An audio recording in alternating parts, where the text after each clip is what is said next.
안녕하세요. 모퉁이 북카페입니다. 진실을 말하면 기억할 필요가 없다.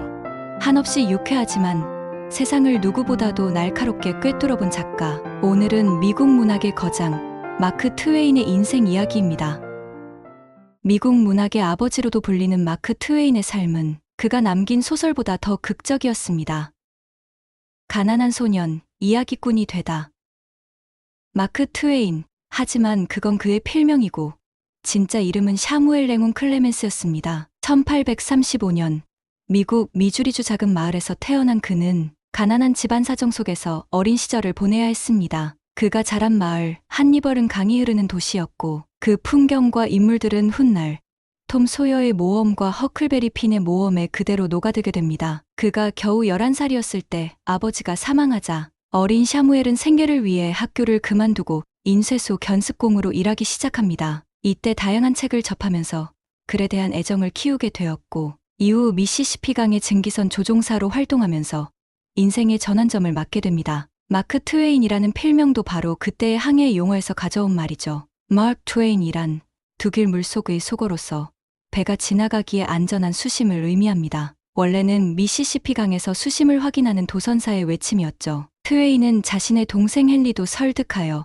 증기선에서 일하도록 하였으나 폭발 사고로 동생이 사망하자 평생 그 죄책감을 짊어졌습니다. 트웨인은 1865년에 출간된 유머러스한 이야기 캘러베라스 카운티의 유명한 점프 개구리로 작가로서 첫 성공을 거두었습니다. 이 이야기는 트웨인이 광부로 일하던 시절 캘리포니아 에인절스 호텔에서 들었던 이야기를 바탕으로 하고 있습니다. 이 한 편의 단편 소설로 마크 트웨인은 미국 전역에서 주목을 받게 되었습니다. 1867년 지역 신문인 알타 캘리포니아와 뉴욕 트리뷴이 지원한 여행 자금으로 유럽과 중동을 여행한 그는 1869년 해외의 무고한 사람들이라는 여행 편지 모음집을 발표했습니다. 이 여행에서 만난 찰스 랭던의 여동생 올리비아 랭던의 사진을 보고 첫눈에 반한 트웨인은 1868년 내내 그녀와 편지를 주고받았고 끈질기게 청혼한 끝에 1870년에 결혼에 성공했습니다. 그녀는 부유하지만 자유로운 가정 출신으로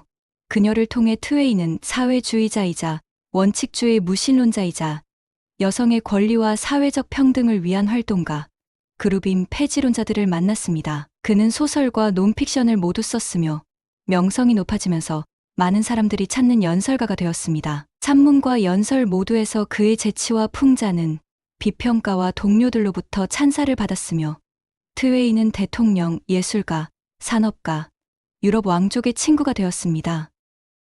웃기지만 뼈 있는 이야기. 그는 단순한 이야기꾼이 아니었습니다. 1876년 발표한 톰 소여의 모험은 어린 시절의 장난과 모험을 유쾌하게 그렸지만 1884년 발표한 허클베리 핀의 모험은 전혀 달랐습니다. 허클베리 핀과 흑인 노예 짐의 미시시피강 여행은 겉으로는 유쾌해 보이지만 사실은 당시 미국 사회의 노예제도와 인종차별을 고발한 강력한 풍자소설이었습니다. 어니스트 해밍웨이는 이 소설을 이렇게 평했습니다. 미국 문학은 모두 허클베리 핀에서 시작되었다.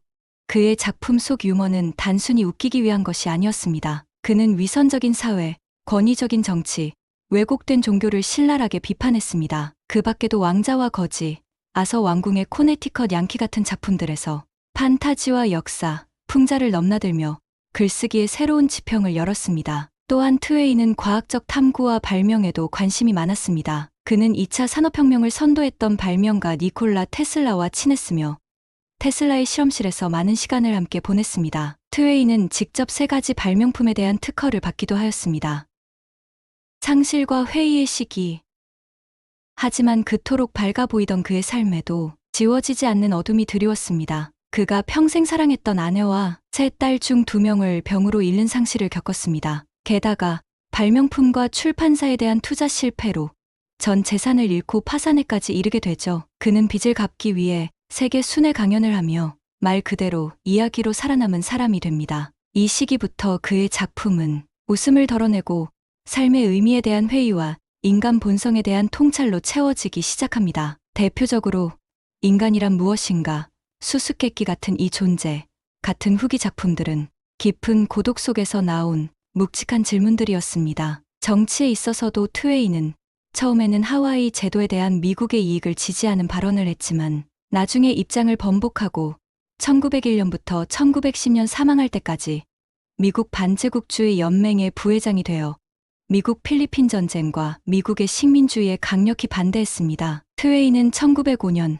콩고 자유국에서의 벨기에의 잔악행위에 관한 풍자적인 팸플릿 레오폴드 왕의 솔로키를 출간하기도 했습니다. 그리고 그가 태어날 당시 하늘을 지나던 헨리 혜성이 다시 지구에 다가오던 1910년 마크 트웨이는 조용히 세상을 떠납니다. 사람들은 말했습니다. 혜성과 함께 온 그가 혜성과 함께 떠났다. 마크 트웨인의 명언들. 그가 남긴 말들 중 몇 개만 들어봐도 우리는 그의 세계관을 느낄 수 있습니다. 진실을 말하면 기억할 필요가 없다. 인간은 유일하게 얼굴이 빨개지는 동물이다. 그리고 그럴 필요가 있는 유일한 동물이기도 하다.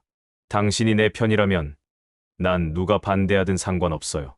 그의 유머는 가볍지 않았고 그의 냉소는 사랑 없인 나올 수 없는 것이었습니다. 마크 트웨인의 이야기는 웃음으로 시작되지만 결국 삶의 본질을 찌르는 진실로 귀결됩니다. 그리고 그 진실은 오늘날을 살아가는 우리에게도 여전히 유효합니다.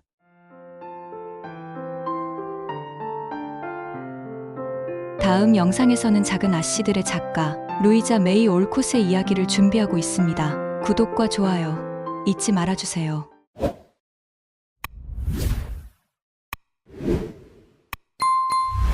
감사합니다.